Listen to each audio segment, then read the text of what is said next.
नहमदुहु व नुसल्ली अला रसूलिल करीम अम्मा बाद फ़ाऊज़ु बिल्लाहि मिनश शैतानिर रजीम बिस्मिल्लाहिर रहमानिर रहीम। अस्सलामु अलैकुम, my name is engineer Farhan Tanveer and today is our third lecture for the CCNA 200-301 certification course, and the topics that we have to learn in this lecture are basically these 5 topics. First is the collision domain, second one is the Sigma CD algorithm, third one is the back-off algorithm, fourth is the broadcast domain, and the fifth one is router switches and hubs with reference to or in the context of collision domain and broadcast domain. So we are getting now started, and basically first of all I want to tell you about what is a collision domain. Consider the example of a network bus. When we talk about a network bus is basically a shared medium between multiple PCs which are connected to the same bus, and basically a network bus is a single collision domain setup. Now what is meant by a single collision domain setup?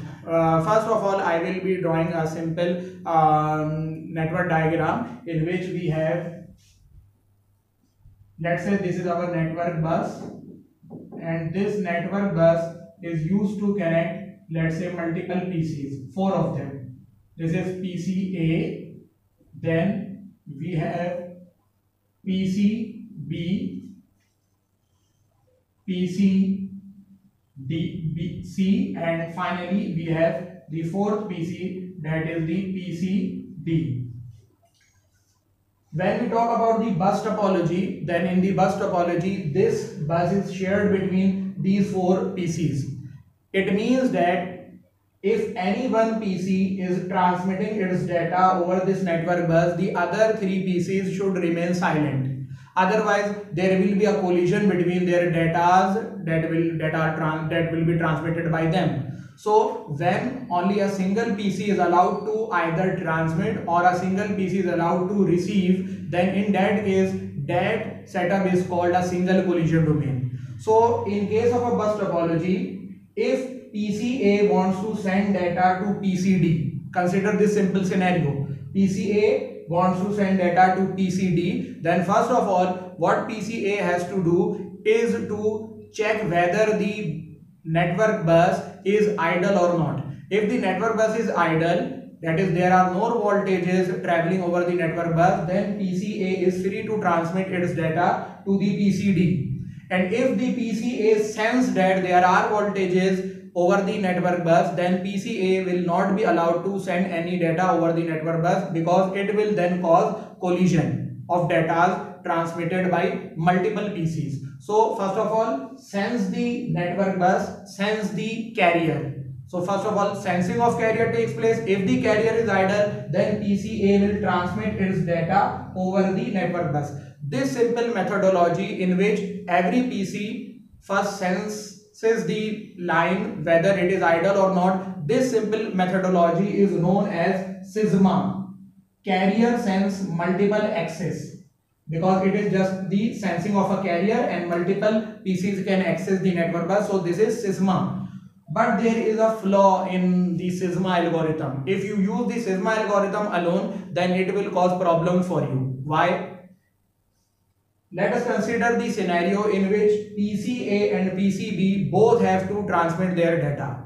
And let us assume that PCA and PCB both sense that the network bus is idle at the same time. Now in this scenario, when the PCA and PCB both sense that the network bus is idle, then they will be transmitting their data over the network bus, thinking that the network bus is idle and I am the only one who is transmitting the data over the network bus. So what will happen at the simultaneous transmission of data from 2 different PCs? The data will collide with each other, and the transmission will be erroneous. Now what we have to do is to not just only sense that the network bus is idle or not, but also we have to incorporate with SISMA the CD algorithm. CD stands for collision detection. So what is meant by collision detection? It is a very simple algorithm. When PCA transmits data over the network bus after sensing that the bus is idle, then PCA should also listen what it has transmitted. that is it has to listen the echo of its own data that is transmitted down the line. That is PCA sending its data to PCD, then PCA will also listen to the echoes whether the same data is traveling on the line that it has sent to the PCD or not. So in case of a collision, there will be erroneous echoes that will be heard by the PCA, and therefore PCA will get to know that its data has collided with the data of some other PC. So not only Sigma algorithm is used in case of this bus topology, but along with Sigma algorithm you have to also use the CD algorithm, that is the collision detection. Now after two PCs are involved in collision detection, let's say PCA and PCB both are involved in collision. So now what will happen? Then comes the back-off algorithm. What does the back-off algorithm do? Back-off algorithm applies a random back-off timer on those PCs which are involved in collision. In our case, PCA and PCB are involved in collision because both sent their data simultaneously at the same time, and when they listen to the echoes of their data, then they got to know that they are involved in collision. So what does the back-off algorithm do is to apply a random back-off timer on PCA and PCB.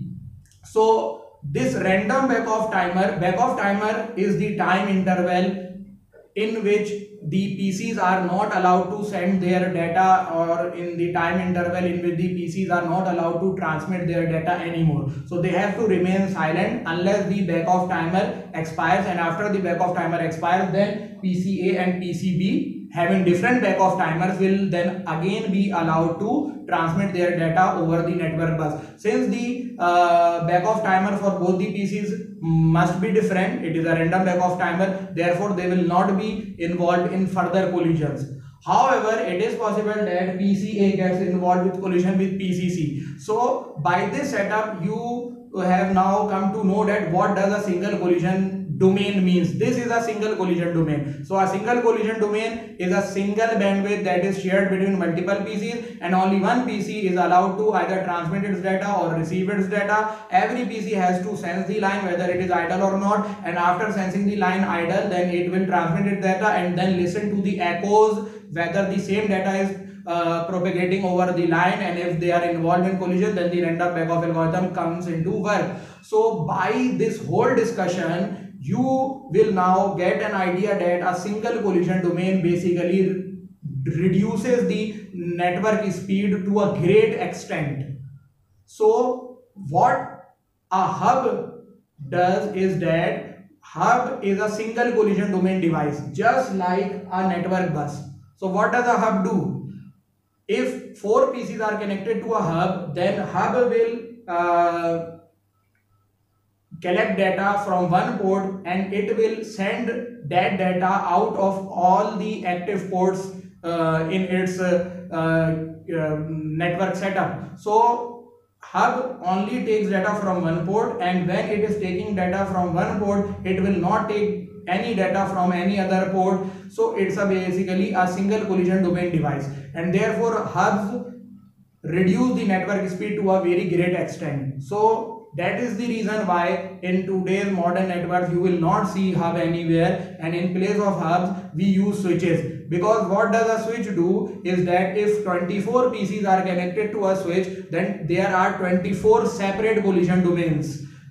Every PC is independent from any other PC, and every PC is independent to transmit its data whenever it wants to transmit its data, and similarly every PC can transmit as well as receive at the same time. So in case of a switch creates separate collision domains for all the PCs that are connected to it. So we can say that in case of a switched network, the speed of the network will be boosted as compared to that of a hub. Similar is the case of a router. Router, if it has 4 different ports, because we know that in comparison with a switch, there are less number of ports on a router, and therefore the per port cost of a router is very high.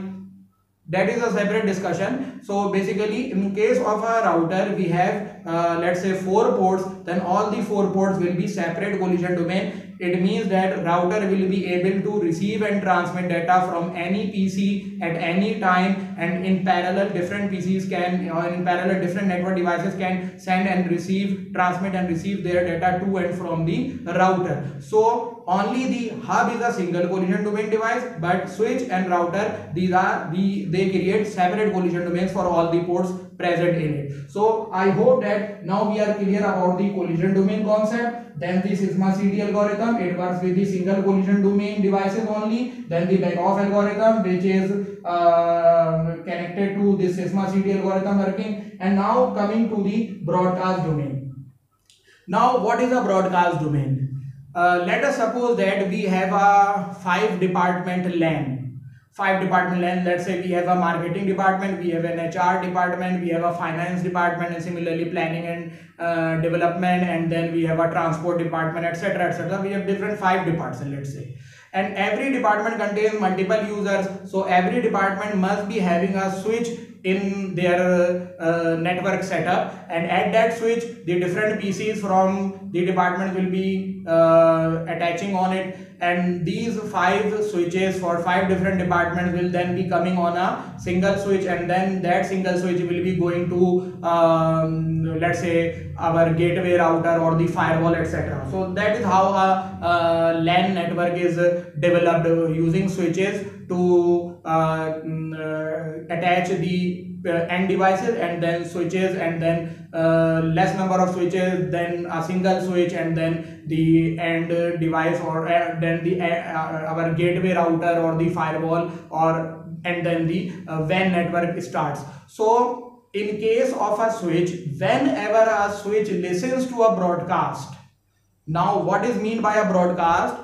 There are 4 different types of casting in networking. First one is the unicasting. Unicasting means sending your data to a single host. Then the multicasting. Multicasting is basically sending your data to a group of users. And then we have the broadcasting, sending your data to all the users in the network, or all the users in the LAN network. So whenever a switch listens to a broadcast, then it forwards that broadcast out of all its active ports. So that is a nuisance, because for example, if we want to find a printer in the marketing department, then the PC will be broadcasting to find the IP of that printer. Let's say we have attached a new PC in our marketing department, and then we are finding our printer present in that marketing department. So what will the new PC do? The new PC will create a broadcast message and asking where is the printer, who is the printer. Now this broadcast will be forwarded by the marketing department switch to the other department switches also, because router does not, because switch does not break the broadcast domain. Switch does not limit the broadcast to only that prescribed area unless the virtual LANs are created. So what will the switch do? Switch will receive the broadcast, and then it will forward the broadcast in the whole wide world, in the whole wide LAN. So this will be basically a wastage of network resource, because the other switches will receive this broadcast, and then they will forward these broadcasts to their end devices, and forward this broadcast to the higher switches, and then higher switches, and finally this all reaches to the router, and router finally cuts down the broadcast domain. It does not forward the broadcast to any other port, but however the network bandwidth will be choked, because the unnecessary broadcasting will be flowing out in the whole network. So you should remember that a switch divides the collision domains, but it does not divide the broadcast domain. However, a router divides or separates out the collision domains, and also it separates out the broadcast domain. When a router listens to a broadcast, it just turns a deaf ear to that broadcast. It does not forward the broadcast on any other port. In case of a switch, if a switch listens to a broadcast, then it will take that broadcast and forward that broadcast out of all its active ports, and same is the case of hub. So now we should be very clear about how the hub, switch and router behave in case of collision and broadcast domain. In summary, we can say that hub does not break collision domain, does not break broadcast domain. Switch breaks the collision domain but does not break the broadcast domain. router breaks the collision domain as well as it breaks down the broadcast domain. But there is a twist that I want to tell you about at the end of this lecture, and that twist is that you can use switch to break down your broadcast domain also. So now you will be puzzled, if switch can be used to break down the broadcast domain, then what will be the necessity of using a router? First of all, I want to clarify that a switch can break down the broadcast domain if you create virtual LANs on it. When you create a virtual LAN on a switch, then the broadcast created in a particular virtual LAN will only remain in that virtual LAN PCs. It will not be forwarded to the other virtual LAN PCs. One thing I want to clarify here is that by default, if a switch has 24 ports, then all those 24 ports will be in the default or the native virtual LAN of the switch. By default, VLAN 1, virtual LAN number 1 is already created in a switch. So what does a switch do? When it listens to a broadcast from any port which must be in virtual LAN number 1, then it broadcasts that packet to all the ports that are in its virtual LAN number 1. But if you create different virtual LANs and assign ports to that virtual LANs, let's say we have a 24 port switch and you have created 4 virtual LANs and each virtual LAN contains 6 ports, 4 6 are 24. So what will happen now is that when a virtual LAN number 3 broadcast is generated, then that virtual LAN number 3 broadcast will be forwarded to only the virtual LAN number 3 ports, that is the 5 other ports, because we have assumed that 6 ports are in a virtual LAN. So virtual LAN number 3 broadcast created on a port will be forwarded to only those ports which are in the virtual LAN number 3. Similarly, if you have a virtual LAN number 5 broadcast, then virtual LAN number 5 broadcast will be forwarded to only those ports which are in virtual LAN number 5. So only the virtual LANs will be having their broadcast limited to their architecture or limited to their number of PCs. So that is one method to limit the broadcast of a switch. But now it will be a problem for you to have a justification for the use of a router, because if router breaks down the collision domain and broadcast domain and switch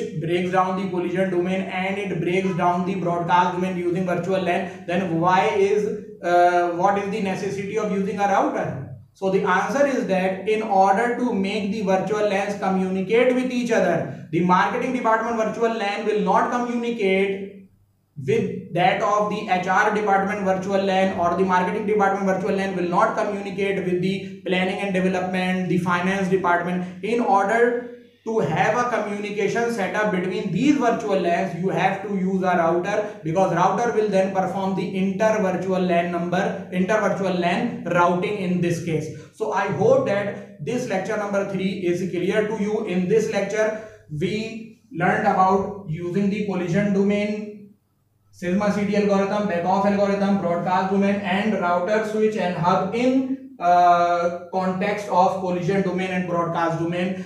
So this ends up our today's lecture number 3. I hope that you will find this lecture interesting. Kindly subscribe my channel and like and share this video among your friends.